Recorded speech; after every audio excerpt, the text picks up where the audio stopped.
আবারও শুরু হচ্ছে অন্ধকারের সেই অজানা গল্প, যেখানে সত্য আর ভয়ের সীমা এক হয়ে যায়। আপনি শুনছেন ডায়েরি।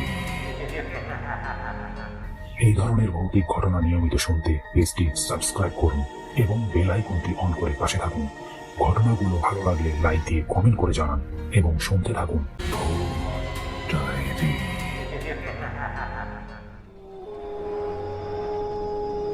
আসসালামু আলাইকুম। আশা করি সবাই ভালো আছেন। সবসময় দোয়া করি সবাই যেন ভালো থাকেন, সুস্থ থাকেন। যে যেখান থেকে শুনছেন আমাদের এই অনুষ্ঠানটি, সবাইকে জানাচ্ছি আন্তরিক শুভেচ্ছা ও অভিনন্দন। তো আজকে যে ঘটনাটি আমি আপনাদের সামনে তুলে ধরব, সেই ঘটনাটির নাম দিয়েছেন অভিশপ্ত আয়না। তো দেরি না করে আমি সরাসরি ঘটনায় ফিরে যাচ্ছি। আজ সুমাইয়ার জন্মদিন, এজন্য অফিস থেকে তাড়াতাড়ি ফিরছি, কিন্তু কি গিফট নিয়ে যাওয়ার জন্য হঠাৎ চোখ গেল একটা অ্যান্টিক শপের দিকে। যাই দেখি, গিয়ে ইউনিক কোনো কিছু যদি চোখে পড়ে নিয়ে নেব। দোকানে ঢুকে দেখলাম মোটামুটি পুরনো জিনিস আছে অনেক, কিন্তু কিছুই পছন্দ হচ্ছে না। হঠাৎ চোখ আটকালো সাদা রূপার ফ্রেমে বাঁধানো খুব সুন্দর ডিজাইন করা একটি আয়নার দিকে। আয়নাটা খুব বেশি বড় না, প্রায় 1 থেকে 1.5 ফিটের মতো হবে, তবে বেশ ওজন। দোকানদার বলল, নিয়ে যান ভাই, আয়নাটা খুবই সুন্দর। পুরান ঢাকার এক পুরানো আমলের পরিত্যক্ত বাড়ি থেকে সংগ্রহ করা এই আয়নাটা নাকি একটি বড় লোহার সিন্ধুকের ভেতরে ছিল, যেটি দীর্ঘ কয়েক বছর বন্ধ ছিল। একটা রুমের মাটির নিচে পাওয়া গেছে এই আয়নাটি। বিস্তারিত আর জানা যায়নি, আমিও আর বেশি না ভেবে কিনে নিলাম। সত্যি আসার সময় গাড়িতে বসে আয়নাটার দিকে মন্ত্রমুগ্ধের মতো তাকিয়ে আছি। আয়নাটার ফ্রেমের ঠিক উপরে একটি বাচ্চা মেয়ের হাসি হাসি মুখের মতো ডিজাইন করা। দুই পাশে গোলাপ ফুলের ডিজাইন গোল হয়ে নিচে নেমে গেছে। আয়নার সাইজটাও গোল। কেন জানি আয়নার নিজেকে দেখতে খুবই ভালো লাগছে। 1 মিনিটের জন্য চোখ সরাতে পারছি না। হঠাৎ মোহ কেটে গেল করিম চাচার ডাকে। উনি গাড়ির ড্রাইভার, আমার বাবার আমলের থেকে আছে, খুবই ভদ্রলোক, আমাকে অনেক স্নেহ করেন। বাড়িতে এসে গেছি, তাই নামার জন্য ডাকছি। আমি বুঝতেই পারলাম না কিভাবে বাড়িতে চলে এলাম। মনে হলো সময় খুবই তাড়াতাড়ি চলে গেল। যাক, সেসব কথা। দরজা খুলে ভেতরে গিয়ে সুমাইয়াকে ওর গিফটটা দিলাম। ও খুব খুশি, আজকে আগে আসছি, বিকেলে ঘুরতে বের হব। ও আয়নাটা খুলে দেখে অবাক হয়ে গেল, বলে, এত সুন্দর একটা আয়না কোথায় পেলে? আমিও মজা করে বললাম, তোমার জন্য সিঙ্গাপুর থেকে অর্ডার করে এনেছি। ও আর বেশি কিছু বলল না, আয়নাটার দিকে তাকিয়ে বলল, ফ্রেশ হয়ে নাস্তা খেয়ে রেস্ট নাও, আমি এই ফাঁকে রেডি হচ্ছি, তারপর বের হব। আমিও চলে গেলাম ফ্রেশ হতে। নাস্তা করে আরও 15 মিনিট হলো বসে আছি। সুমাইয়ার কি এখনো হয়নি? এত দেরি কেন? ও তো রেডি হতে এত লেট করে না। সন্ধ্যা তো হয়েই গেল, দেখি তো কি করছে। রুমে গিয়ে দেখি সুমাইয়া খাটে বসে এক মনে আয়নাটার দিকে তাকিয়ে আছে। এখনো তৈরিও হয়নি। আমি গিয়ে হালকা ধাক্কা দিতে চমকে আমার দিকে তাকালো, বলল, ওহ তুমি, যাও তাড়াতাড়ি ফ্রেশ হয়ে নাস্তা খেয়ে রেস্ট করো, আমি এই তো রেডি হচ্ছি। আমি ওর কথা শুনে অবাক। প্রায় 1 ঘন্টা হয়ে গেল আর ও এখনো এই কথা বলছে কেন? আমি বললাম, কি বলছো? আমার তো সে কখন নাস্তা করে রেস্টও নেওয়া হয়ে গেছে, তুমি এখনো রেডি হওনি যে? ঘড়িতে দেখো তো 6টা বাজতে চললো। সুমাইয়া একেবারে অবাক, বলল, মাত্রই না আয়নাটা নিয়ে রুমে এসে বসলাম, এত তাড়াতাড়ি 1 ঘন্টা শেষ? এবার আমার বিষয়টা একটু খটকা লাগলো। আমারও আয়নাটার দিকে তাকিয়ে এমন হয়েছে। আয়নাটার মধ্যে কি তবে ধর এসব কি ভাবছি? এটা সামান্য আয়না, হয়তো মনের ভুল, কিন্তু দুইজনেরই এমন হবে? তখনই সুমাইয়া ডাক দিল। দেখি বোরখাটা পরে একদম রেডি, বলল, চলো। তারপর ওর সাথে অনেক ঘুরলাম, একবারে ডিনার করে বাসায় আসলাম। রাতে ঘুমাতে যাব, আমি তাড়াতাড়ি শুয়ে পড়লাম। সুমাইয়া দেখি সেই আয়নাটা নিয়ে চুল আঁচড়াতে বসলো, বলল, তুমি ঘুমাও, আমি চুলটা বেঁধেই শুতে আসছি। আমিও চোখ বন্ধ করে কখন যে ঘুমিয়ে গেলাম বুঝতে পারিনি। রাতে ঘুম ভাঙতেই দেখি রুমের লাইটটা জ্বলছে। সুমাইয়া এখনো আয়নার দিকে তাকিয়ে আছে, আস্তে আস্তে চুল আঁচড়াচ্ছে। ঘড়িতে দেখি রাত 3:55। আমি লাফ দিয়ে উঠে ওকে ধরতেই অজ্ঞান হয়ে গেল। আমি অবাক হয়ে গেলাম। সাথে সাথে আয়নাটার দিকে না তাকিয়ে উল্টো করে রেখে ওকে খাটে শুইয়ে মুখের পানির ছিটা দিতেই চোখ খুলল ও। কিন্তু কেমন যেন বিড়বিড় করে কি বলছে। তবে অবাক করা বিষয়, ও খুব বড় বড় চোখে উপরের দিকে তাকিয়ে আছে। আমি ওকে ডাকছি, এই কি হয়েছে তোমার? এমন করছে কেন? কি হয়েছিল? কিন্তু ও সেই আগের অবস্থা। ওকে ধরে জোরে ঝাঁকি দিলাম। হঠাৎ ও আমার গলা চেপে ধরে ভয়ানকভাবে হাসতে লাগলো। অথচ ওর হাসি মাখা মুখটা কত সুন্দর, কিন্তু এখন এমন লাগছে কেন? আর ও আমার গলা চেপে ধরেছে কেন? দম প্রায় বন্ধ হয়ে আসছে, ছাড়াতে পারছি না নিজেকে। ওর গায়ে এত শক্তি কি করে এলো? আমি চিৎকার দিব কিন্তু গলা দিয়ে একটা আওয়াজও বের হচ্ছে না। আমিও অনেক ধস্তাধস্তি করছি। হঠাৎ ও আমাকে ধাক্কা দিয়ে ফেলে দিয়ে আবার অজ্ঞান হয়ে গেল। আমি কাঁচতে কাঁচতে উঠলাম, বুঝতে বাকি নাই ঘটনা কি।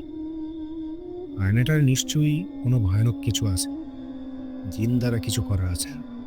আমি জানি জিন আছে, কারণ আমাকে ছোট্টবেলায় এক পরীতে নিয়ে যেতে চেয়েছিল। রাতে আর সুমাইয়াকে জাগাইনি। সারা রাত আমার ঘুম হয়নি। ওর পাশে বসেছিলাম। ভোরে ফজরের আজানের একটু পরেই ওর ঘুম ভাঙল। দেখি তখন একদম স্বাভাবিক। আমাকে বসে থাকতে দেখে বলে, সে কি, তুমি বসে কেন? রাতে ঘুমাওনি? তারপর আমাকে বলে, আচ্ছা আমি চুল আসাচ্ছিলাম, হঠাৎ কি যেন হলো, এখন উঠলাম। রাতে আমি কখন শুতে আসলাম মনে নেই। আমি বললাম, রাতের কিছুই তোমার মনে নেই? ও বলল, না। কেন, কিছু হয়েছে নাকি? আমি বললাম, না কিছু না, এমনি হয়তো মনে পড়ছে না তোমার। ওর যখন মনে নেই তাহলে ওকে আর কিছুই বলবো না। মেয়েটা এমনিতেই ভীতু, ভয় পাবে অনেক। বেলা হতেই ওকে বললাম, চলো গ্রামের বাড়ি যাবো, অনেকদিন যাই না। ও অবাক হয়ে বলল, 7 দিন আগে না গ্রাম থেকে ঘুরে আসলাম। আমি বললাম, আজ মাকে খুব বেশি মনে পড়ছে, চলো যাই। ও বলল, মাকে কত বলি আমাদের সাথে শহরে এসে থাকে, তুমি রাজিই হয় না। বলে, আমার শহরে দম বন্ধ লাগে, গ্রামেই ভালো। আমি তখন মনে মনে ভাবছি, গ্রামে আমাকে ছোটবেলার যে হুজুরটা পরীর হাত থেকে আমাকে বাঁচিয়েছিল, উনি এখনো বেঁচে আছেন। ওনার কাছেই সুমাইয়াকে নিয়ে যাব আজ। বের হওয়ার সময় আয়নাটাও সাথে নিয়ে গেলাম। ওই হুজুর দাদুকে দেখালাম। গ্রামে যেতে সবার সেই কি আনন্দ। সারাদিন আনন্দ করে বিকালে সুমাইয়াকে আর সেই আয়নাটাকে নিয়ে গেলাম হুজুরের কাছে। সুমাইয়া দেখেনি আয়নাটা ব্যাগে করে নিয়ে এসেছি। এখন দেখে ও এত অবাক, বলল, এটা সাথে এনেছো কেন? আমি বললাম, এমনি, চলো আমার এক হুজুর দাদুর সাথে তোমাকে পরিচয় করিয়ে আনি। ও বলল, উনি কি সেই ছোট্টবেলায় তোমাকে ভালো করেছিল সেই? আমি বললাম, হ্যাঁ, আজ তাদের বাসায় যাব। ও বলল, ভালো কথা, কিন্তু আয়নাটার সাথে গেল? আমি বললাম, আছে, চলো গেলেই জানতে পারবে। ও আর কোনো কথা বলল না। এইদিকে মেয়েটার ধৈর্য আছে, যেটা আমার ভালো লাগতো। কোনো কিছু বারণ করলে আর কি, কেন বা কি কারণ, কোনো কিছু সে জানতে চায় না। হুজুর দাদুর কাছে গিয়ে ওনাকে সব বলতেই উনি আয়নাটা দেখতে চাইল। ওনাকে দেখালাম। সুমাইয়া তখন দাদির সাথে পাশের রুমে গল্প করছে। আয়নাটা জারি হোক, কোনো এক দুষ্ট জিন এটাই বন্দি রাখা হয়েছে। ভালো হয়েছে, বেশি বেশি হওয়ার আগেই এখানে নিয়ে এসেছিস, কারণ এটার দিকে যে একটু তাকিয়ে থাকবে, জিনটা তার মায়ায় তৈরি করবে। গত রাতে তোর বউ অনেকক্ষণ তাকিয়েছিল বলেই জিন তোর বউকে কিছুটা নিয়ন্ত্রণ করতে পেরেছিল। এভাবে আর কয়েকদিন করতে পারলেই তোর বউ এই রূহটা এই আয়নায় আটকে যাবে, আর সেই জিনটা তোর বউয়ের শরীরে ভর করে মুক্ত হয়ে যাবে। পরে উনি তখনই কি সূরা পড়ে আয়নাটা ভেঙে নষ্ট করে দেন। বলে, আর ক্ষতি নেই, আল্লাহর রহমতে জিনটা একেবারে শেষ হয়ে গেছে। পরে আমি সুমাইয়াকে সব ঘটনা খুলে বললাম। হুজুর দাদিও ওকে একটু দোয়া করে ঝাড়ফুঁক করে দিল। বলে, যে প্রভাবটুকু করেছিল সেটা কেটে গেছে, আর ভয় নেই। পরে আমরা আবার ঢাকা চলে আসলাম। ঘটনাটি এখানেই সমাপ্ত। এরপরে তিনি আর কিছু লেখেননি, হয়তো এরপর আর তেমন ভয়ানক কিছু তাদের জীবনে ঘটেনি আল্লাহর রহমতে। তো আমরা এতক্ষণ প্রথম ঘটনাটি শুনলাম, এখন চলে যাব আমাদের দ্বিতীয় ঘটনায়। ঘড়িতে যখন রাত 12টা বাজে, চারপাশ নীরব হয়ে যায়, ঠিক তখনই জেগে ওঠে ডায়েরি। এই ধরনের ভৌতিক ঘটনা নিয়মিত শুনতে পেজটি সাবস্ক্রাইব করুন এবং বেল আইকনটি অন করে পাশে থাকুন। ডায়েরি। তো চলে যাচ্ছি আমরা দ্বিতীয় ঘটনায়। ঘটনাটার নাম দিয়েছেন অন্য দুনিয়া। তখন ভর দুপুর, আমি আর মা সিঁড়িতে বসে আছি। এমন সময় একটা অদ্ভুত ধরনের লোক আমাদের বাড়িতে প্রবেশ করে। লম্বা লম্বা জট পাকানো দাড়িতে মুখ ভর্তি। পরেনও আলখাল্লা টাইপ পোশাক, চোখের দৃষ্টি উদ্ভ্রান্তের মতো, দেখলেই কেন জানি গা শিউরে ওঠে। লোকটা বাড়ির ভিতরে ঢোকা মাত্রই আমাদের পালিত পশু পাখিগুলো অদ্ভুতভাবে ডাকতে শুরু করলো। সেই ডাকগুলো ভয় পেয়ে চিৎকারের মতো। গরুগুলো তার নিজের গলায় রশি ছোটানোর চেষ্টা করছে, এমনকি খাঁচায় থাকা পাখিটা ডানা ঝাপটাচ্ছিল, যেন ওরা কোনো বিপদের আভাস পেয়েছে যেটা আমরা পাচ্ছি না। আলখাল্লা পড়া লোকটা ধীরে ধীরে আমাদের সামনে আসলো, এসে সহজ স্বাভাবিক ভঙ্গিতে ভিক্ষা চাইল। ভিক্ষার কথা শুনে আমার মা প্রচণ্ড বিরক্ত হলো, বলল, এত জুয়ান ছেলে কাজকাম করতে পারেন না, দাড়ি গোপ জট পাখির সাধু শেষে ভিক্ষা করছেন কেন? মায়ের কথা শুনে লোকটার চোখ ভয়ঙ্করভাবে জ্বলে উঠল, কিন্তু তিনি গলার স্বর স্বাভাবিক রেখে আবার ভিক্ষা চাইলেন। এবার ভিতর থেকে বাবা বেরিয়ে এসে খুব ঝাঁঝালোভাবে ধমকালেন লোকটাকে, চলে যেতে বললেন। সে চলে যাওয়ার সময় আমরা খেয়াল করলাম এই ভর দুপুরে তার কোনো ছায়া পড়ছে না। এই দৃশ্য দেখার পর ভয়ে আমরা প্রায় জমে গেলাম। মা ওকে ডাকলেন চাল নেওয়ার জন্য, বাবাও ডাকলেন, কিন্তু সে আর আসলো না। তবে পেছনে ফিরে অগ্নিদৃষ্টিতে তাকালো। এরপর কিছুদিন আমরা খুব ভয়ে ছিলাম, কিন্তু দিনকে দিন সব স্বাভাবিক হয়ে গেল। এই ঘটনার প্রায় 10-15 দিন পরের কথা। আমার বাবা রাতে ঘুম ভাঙায় বারান্দায় বসেছিলেন। হঠাৎ কে যেন তার উপর আলো ফেলল। কোনো সাধারণ আলো নয়, গাঢ় কমলা আলো। বাবা বিরক্ত হয়ে জিজ্ঞেস করলেন, কে? কিন্তু উত্তর এলো না। আবার আলো পড়তে লাগলো। বাবা বিরক্ত হয়ে বাগানের দিকে গেলেন। এর কিছুক্ষণ পরেই ফিরে এলো, কিন্তু কেমন যেন ভীত হয়ে আছেন। বললেন, ওখানে নাকি একটা লোক দাঁড়িয়ে আছে, তার শরীর থেকে কমলা আলো ঠিকরে বেরাচ্ছে, তার গা থেকে মরা মানুষের গন্ধ। এই ঘটনার পর থেকে বাবা অসুস্থ হয়ে পড়েন। অসুস্থ হওয়াও খুব স্বাভাবিক, কারণ কার যেন বিয়ে হচ্ছিল উচ্চস্বরে মাইক বাজিয়ে, তাই বাবার মাথা ব্যথা। কিন্তু সেই ব্যথা কমার নামই নেই। ডাক্তার ওষুধ দিল, কিন্তু কোনো লাভ হলো না। এরপর বাবা দৃষ্টিশক্তি হারিয়ে ফেললেন। আই স্পেশালিস্ট জানালো চোখ একদম ভালো, লেন্স, আইরিশ, কর্নিয়া সবই ঠিক আছে, ইভেন মস্তিষ্কও ঠিকঠাক মতোই সংকেত পাঠাচ্ছে।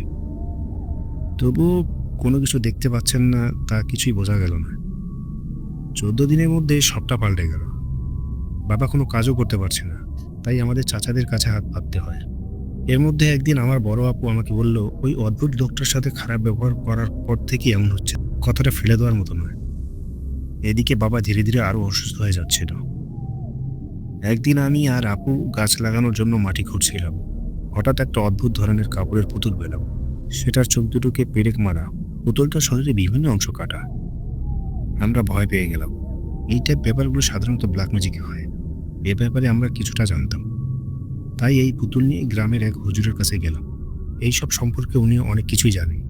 উনি পুতুলটা দেখে অবাক হয়ে গেলেন, বললেন, এইরকম কালো জাদু তো মানুষ করতে পারে না, এগুলো শুধু জিনরাই পারে। আমরা দুবোন অবাক হয়ে গেলাম। উনি জিন সাধনা করতেন, তাই আমরা বললাম কিছু সাহায্য করতে। উনি বললেন, আমি সেই জিনকে রাখতে পারবো, শুধু এর বেশি কিছু করতে পারবো না। আর জিনেরা কখনো কারো উপর কালো জাদু করলে তা সরিয়ে নেয় না। তবুও আমরা জিনকে রাখতে বললাম। আল্লাহ যদি ভাগ্য ভালো রাখেন, তবে ভালো কিছুও তো হতে পারে। ওই হুজুর আমাদের কথায় রাজি হলেন, তবে বললেন যে কোনো একজনকে থাকতে, জিন বেশি মানুষ পছন্দ করবে না। আপু যেহেতু বড়, তাই আপুই রইল। আমি বাইরে চলে এলাম। ভেতরে কি হলো জানি না, তবে খানিকক্ষণ বাদে আপু হাসি মুখে বেরিয়ে বলল, জিন নাকি পুতুলটা ধ্বংস করে দিয়েছে।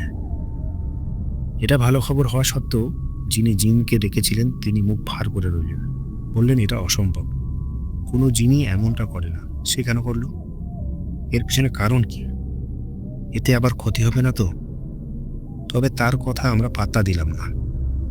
বাড়ি ফিরে এলাম। বাড়ি ঢোকা মাত্রই মা হাসি মুখে বলল, জানিস, তোর বাবা সব দেখতে পাচ্ছে আর অনেক সুস্থ বোধ করছে। মায়ের কথা শুনে আমরা প্রচণ্ড খুশি হলাম। দ্রুত ঘরের দিকে যাচ্ছি, আর সে সময় আমাদের গরু, কবুতর, মুরগি, ছাগলগুলো ভয়াবহভাবে ডাকতে শুরু হলো, ঠিক সেদিনের মতো। প্রাণীগুলো আমাদের দিকে তাকিয়ে ভয় পাচ্ছিল। হঠাৎ আপু বলে উঠল, এই ইরা, আমার সাথে মনে হয় কেউ আছে। আমি বললাম, কই, কেউ তো নাই। আপু ভয়ার্ত কণ্ঠে বলল, আছে, তাকে দেখা যাচ্ছে না, কিন্তু আমি ফিল করছি। আবার সুস্থ হয়ে যাওয়ার পর আবার সবকিছু আগের মতো হয়ে গিয়েছিল। আমাদের সংসারে অনাবিল আনন্দ আবার ফিরে এসেছিল। শুধু আপু কেমন যেন মনমরা হয়ে গিয়েছিল, সারাক্ষণ অদ্ভুত অদ্ভুত কথা বলতো। এই তো সেদিন মাঝরাতে হঠাৎ চিৎকার করে উঠল। ঘরের মধ্যে নাকি যেন কেউ হাঁটাহাঁটি করছে। আমি লাইট জ্বালিয়ে দেখলাম কেউই নেই। আবুকে বোঝালাম, কিন্তু সে তার কথায় অনড়। আরেকদিন আয়নার সামনে দাঁড়িয়ে কাকে যেন জিজ্ঞেস করছিল, তুমি কি চাও? আমি বললাম, কার সাথে কথা বলছো আপু? আপু জানালো, আয়নার মধ্যে কে যেন আছে। এদিকে বাবা তার বন্ধুর ছেলের সাথে আপুর বিয়ে ঠিক করেছে। ছেলে ঢাকা মেডিকেলে ডাক্তার। আমাদের বাড়ির সবাই রাজি ছিল। তখন বিয়ের আর 8 দিন বাকি। এমন সময় একদিন আমাদের বাসায় আরেকজন লোক এলো। দেখতে খুবই ভয়ঙ্কর, একেবারে জন্তুর মতো। নিঃশ্বাস ফেললেও কেমন যেন অদ্ভুত আওয়াজ হয়। দেখে মনে হচ্ছিল সে খুবই অসুস্থ। তাই মা তাকে বসে পানি দিলেন, খাবার দিলেন। এর আগের বারের ঘটনার মায়ের ভালো শিক্ষা হয়েছে। তখন সন্ধ্যা পেরিয়ে রাত হয়ে গিয়েছে, কিন্তু লোকটি যাচ্ছিল না। মা জিজ্ঞেস করে বলল, সে নাকি বাবার সাথে দেখা করে যাবে। কেন জানি আমার খুব ভয় লাগছিল। একটু পর বাবা এলো। বাবাকে ভয়ঙ্কর লোকটা যা বলল তা শুনে আমরা হতবাক হয়ে গেলাম। সে বলল, সে নাকি আমার বড় আপুকে নিয়ে যেতে এসেছে। আপুকে নাকি তার ভালো লেগেছে। লোকটার কথা শুনে বাবা প্রচণ্ড রেগে গেলেন, তাকে মারতে এগিয়ে এলেন। আমরা কোনো মতে সামলালাম। এরপর পাশের বাড়ি থেকে চাচারা সবাই চলে এলো চিৎকার শুনে। আমি ভেতরে এসে দেখি আপু ভয়ে কাঁপছে। আমাকে বলল, কুপিটা জ্বালিয়ে বাইরে গিয়ে দেখতো ওই লোকের ছায়া পড়ছে কিনা। আমি তাই করলাম।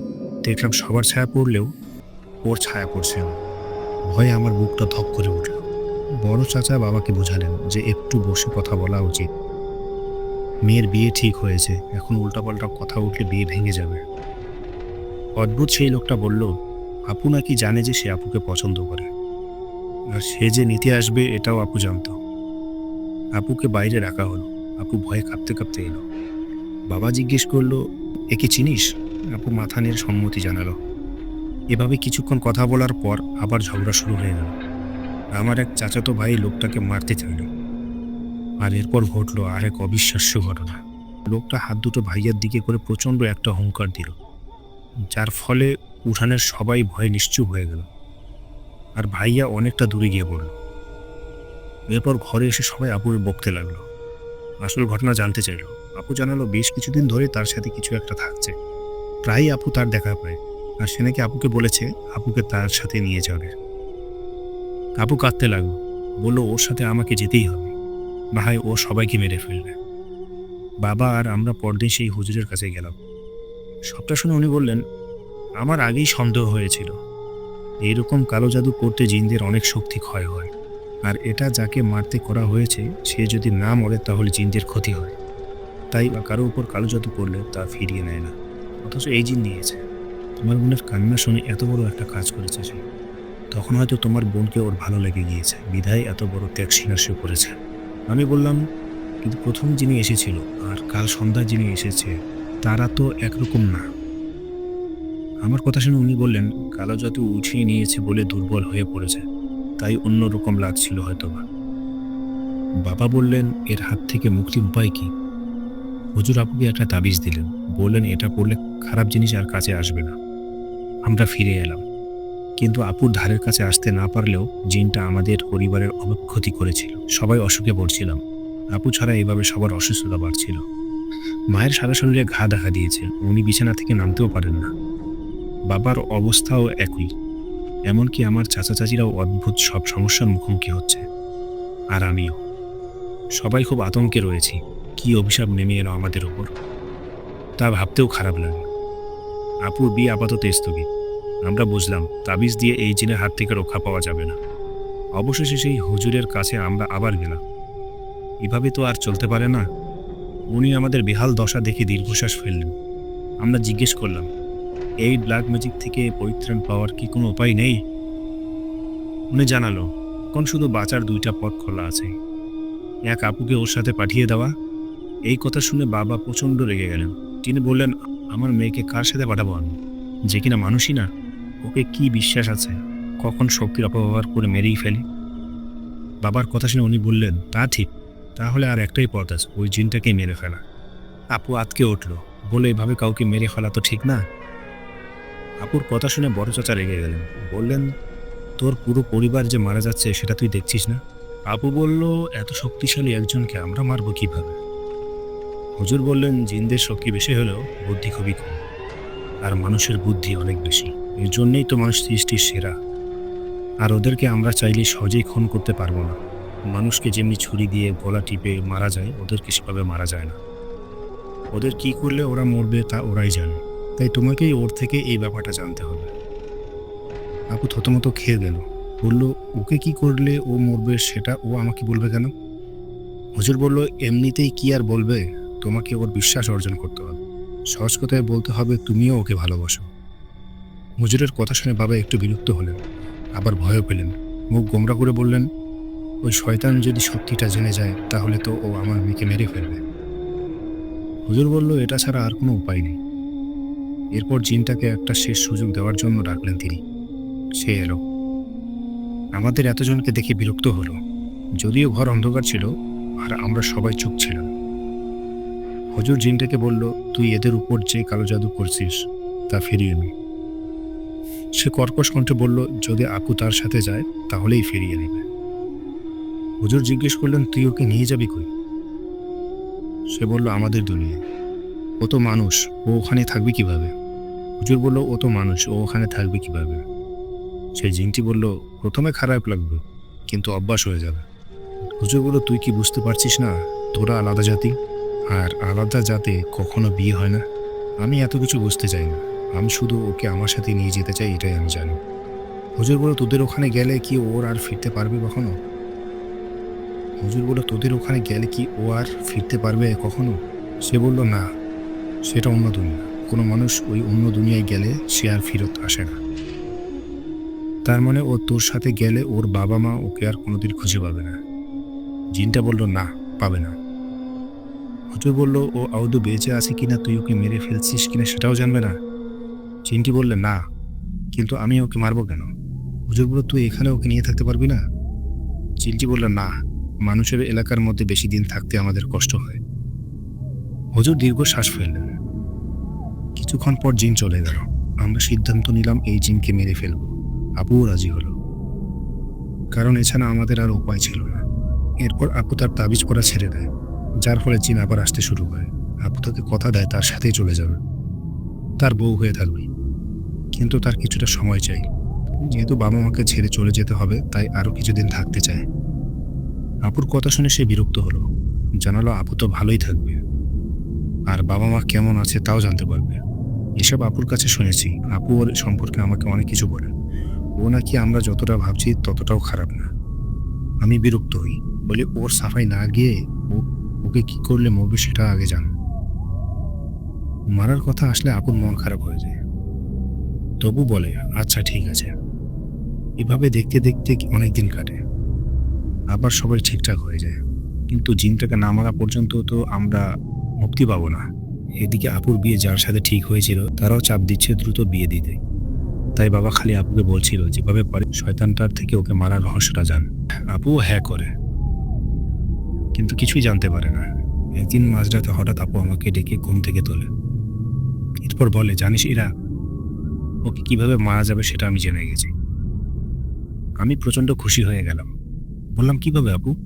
বাবাকে বলতে হবে, তুমি এবার ওর থেকে মুক্তি পাবে। হঠাৎ আপুর দু চোখে পানি চলে এলো, আমাকে অবাক করে দিয়ে বলল, আমার মুক্তির দরকার নেই।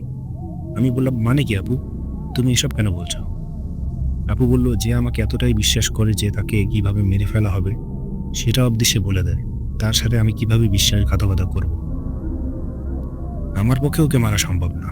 ও আমাকে আরো আগে ওকে মারার উপায় বলেছে, কিন্তু আমি কাউকে বলতে পারিনি। ও কত স্বপ্ন দেখছে আমাকে নিয়ে, কারো মন ভাঙা তো মসজিদ ভাঙার সমান। কিন্তু তাহলে ও আমাদের ক্ষতি করতে পারে। আপু বলল, এর জন্য আমি সিদ্ধান্ত নিয়েছি ওর সাথে চলে যাব। আমি বললাম, কি বলছিস? আপু কান্না করে দিল, আর আমিও। এরপর আপু আমাকে বলল, আমি এখনই চলে যাব, তুই বাবা মাকে বুঝিয়ে বলিস। আমার মনে হয়েছে ও আমার কোনো ক্ষতি করবে না। মনের থেকে এই দুনিয়ায় বড় কি আছে? আমি ওকে মারতেও পারবো না, আর বাবা মায়ের কষ্টও দেখতে পারবো না। তাই চলে যাওয়াটাই সঠিক সিদ্ধান্ত। চিন্তা করিস না, আমি যেখানেই থাকবো ভালো থাকবো, আর আল্লাহ চাইলে কিনা পারে না, হয়তো কোনো একদিন বেড়াতে আসবো স্বামী সন্তান নিয়ে অন্য জগৎ থেকে। এরপর সেই রাতেই আপু চলে যায়। কোথায় গেছে কে জানে। আস্তে আস্তে ভোর হচ্ছিল। পূর্ব আকাশে শুকতারা মুছে সূর্যোদয় হচ্ছিল। কেন জানি আমারও মনে হচ্ছিল ওরা ভালোই থাকবে। ঘটনাটি এখানেই সমাপ্ত হয়ে যায়। এরপর আমরা আর বেশি কিছু জানতে পারিনি। ঘটনাটা আপনাদের কেমন লাগলো অবশ্যই আমাদেরকে কমেন্ট করে জানাবেন। আর এতক্ষণ আমাদের সঙ্গে থাকার জন্য আপনাদেরকে অনেক ধন্যবাদ। ঘড়িতে যখন রাত 12টা বাজে, চারপাশ নীরব হয়ে যায়, ঠিক তখনই জেগে ওঠে ডায়েরি। এই ধরনের ভৌতিক ঘটনা নিয়মিত শুনতে পেজটি সাবস্ক্রাইব করুন এবং বেল আইকনটি অন করে পাশে থাকুন। ডায়েরি। আমরা এখন অনুষ্ঠানের একদম শেষে চলে আসছি। আপনাদের সবাইকে ধন্যবাদ ভূত ডায়েরি শোনার জন্য। আজকের গল্পগুলো কেমন লাগলো সেটা অবশ্যই লাইক বা কমেন্ট করে জানান। আমাদের সাথে থাকার জন্য ধন্যবাদ। ডায়েরি।